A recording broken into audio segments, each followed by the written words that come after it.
The earth herself shakes with good news, and the faithful women are there to see and feel it. They came to the tomb, but not to visit their beloved dead, not to accept the finality of death, not to pay their respects. Pay their respects. What a flat phrase. No, these women had been paying attention. Like all the other disciples, they had heard his many predictions of resurrection on the third day, but unlike them, they had taken it all in. They had listened carefully. Then again, unlike the other disciples, they stayed and kept watch as Jesus died, and they stayed and kept watch as he was buried. These are not fools, not silly optimists. They have seen death, but now they are back to see something else. Again, because they listened, they paid attention. They remembered his promise that life would defeat death. And so when the earth herself shakes with good news, the faithful women are there to see and feel it. And they invite us to join them. They are afraid, but also thrilled. They are bone-tired from grieving, but also enthused, overcome, shaking with the good news. Like the guards at the tomb, the earthquake frightened them. But while the guards, who represent all the vain human powers of the world, while they were knocked unconscious to the ground, the women took the earthquake into themselves, shaking with fear, sure, but also shaking with the good news. And like the soldiers who seized him in the arrest, grabbing him roughly and handing him over to his trial and execution, the shaking women seized him too. They seized the feet of the risen one. But of course they seized him not in savage contempt, but in joyful awe. And we can do the same, if not exactly the same.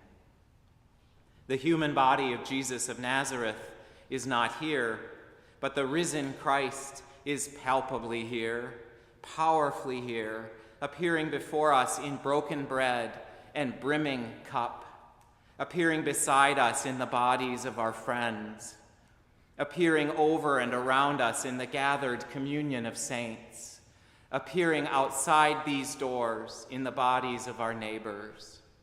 And so we too can seize the risen one on this bright morning. We will seize the risen one in our embrace of one another, sharing the deep peace of Christ, which happens a few moments from now, after we pray in Easter hope for the whole world. And we will seize the risen one again soon after that, when we draw together at this table to receive the bread of life and the cup of salvation. And then we will be sent from here, shaking with our joyful alleluias on our mission to proclaim the good news in word and action to all we meet along the way. And I have to say, all of this is happening none too soon. Like the women, many of us are bone tired from grieving. Has it been Lent for 3 years? It sometimes feels that way. Has it always been winter? It sometimes feels that way. But be encouraged. Take this into your heart. All this long winter, the women who watched the death of Jesus kept vigil at his tomb and returned expecting his promised resurrection. These same women have listened with us. They have watched with us. They have been with us all this time. We just sang their names in the litany of saints, for we trust that all the saints of God are here with us. All the saints of God take their places at this table. The women who witnessed the resurrection have been with us all this time, and though they never let their attention wander from the troubles we have suffered, they also have noticed all the tiny buds on the trees in our garden. They have tracked the barely perceptible minutes of increased light, sunset by sunset, sunrise by sunrise. They have seen what we may not have noticed.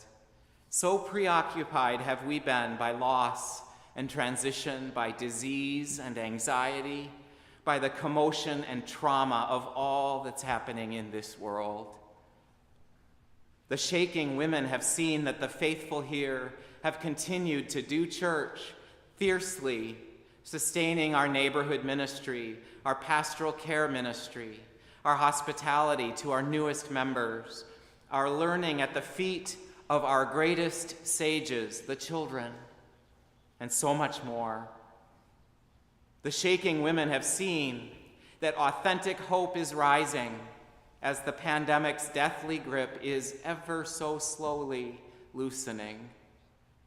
And they have seen that we are emerging wiser, more conscious, more decisive, and responsive on behalf of the most vulnerable ones in our midst. The shaking women have seen that even on a planet quaking with climate catastrophe, voices of sanity are growing stronger, and momentum is building to halt the damage wrought by our species on this living earth. And the shaking women help us do our part in all of that. Like them so long ago, and with them alongside us today, we face a world torn apart by war, oppression, greed, violence, and fear. The first Easter and the 2023 Easter have a lot in common. The good news isn't just a day in the park, a giggly picnic under fair skies. We face serious challenges, and though the powers of sin and death are being routed, it obviously isn't happening overnight. The resurrection earthquake is felt down all the long centuries, and we have a long way to go. But the trees are budding. We are learning, if slowly, to be Christ's Easter people, to be true signs of new life in this grief-weary neighborhood. And even if nothing we do will be completed in our lifetimes, everything we do is a proclamation of resurrection. The wise women do not expect everything to end in hopeless death. They know that resurrection is happening, and they can feel the first little tremors of the earth. They know that if we don't proclaim the good news, the very stones will cry out. If we go from here and say and do nothing about all we have witnessed, then the earth herself will shake with the good news. Either way, the news is getting out. Life is rising up. And the poet, Denise Levertov, tells us that this is just the beginning. We are only beginners in the task of proclaiming the good news. We are just getting started. We have our whole lives to get better at this. And the generations following us can get even better than that. The joyful resurrection earthquake strengthens over time. And so I want to read you a poem by Denise Levertov. She first annotates this poem with a scrap of words from another poet, a couple of verses from Algernon Swinburne's 18th century poem about the bittersweet gift of mortality. He gives us a wan, elegiac poem that glumly welcomes the finality of death. It's a little bit of a bummer. In that poem, we are set free from too much love of living. We are set free from hope and desire. And finally, like a weary river emptying into the sea, we gladly succumb to eternal death. Well, not for Denise Levertov, and not for me. Like the faithful women, Levertov does not deny the reality of death, yet she comes to the grave expecting life. For her, life is just beginning. Here is her poem titled Beginners.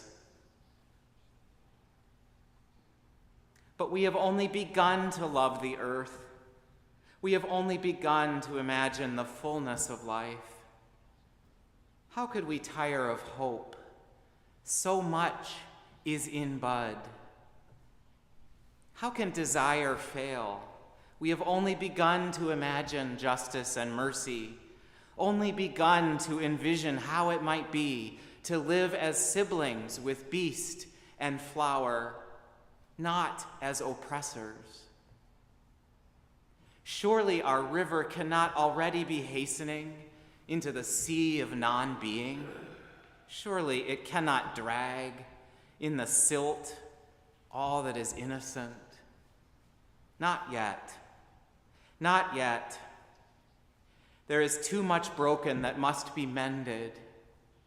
Too much hurt we have done to each other that cannot yet be forgiven. We have only begun to know the power that is in us if we would join our solitudes in the communion of struggle. So much is unfolding that must complete its gesture. So much is in bud